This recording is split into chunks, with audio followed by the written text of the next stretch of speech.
Higit 70,000 individual sa Sorsogon apektado ng muling pagputok ng Bulkang Bulusan kagabi.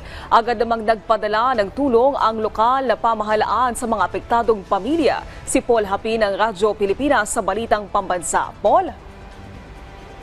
Magandang umaga na Yumi, umabot na sa 93,258 na individual mula sa 8 bayan sa Sorsogon ang apektado ng muling pagputok ng Bulkang Bulusan. Batay sa pinakauling ulat ng Provincial Disaster Risk Reduction and Management Office kaninang alas 5 ng umaga.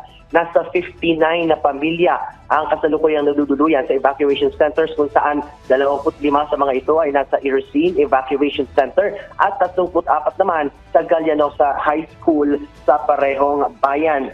Base naman sa ulat ng PHIVOLCS, apektado ng ashfall ang 19 na barangay mula sa bayan ng Uban, Irosin at Bulan. Sa loob na nakalipas na 24 oras sa kapagtalaan rin ng 66 na volcanic earthquake sa paligid ng bulkan. Bandang 1:30 na madaling araw, personal na bumisita si Governor Buboy Hamor sa mga evacuation center sa Irosin upang kamustahin ang kalagayan ng mga residente inilikas mula sa Barangay Kugon.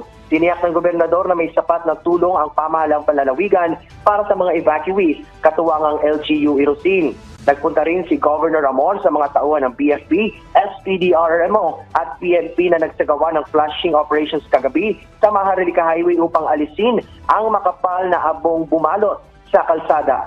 Mula sa Radyo Pilipinas Albay, Paul Hapin para sa Balitang Pambansa. Maraming salamat, Paul Hapin ng Radyo Pilipinas.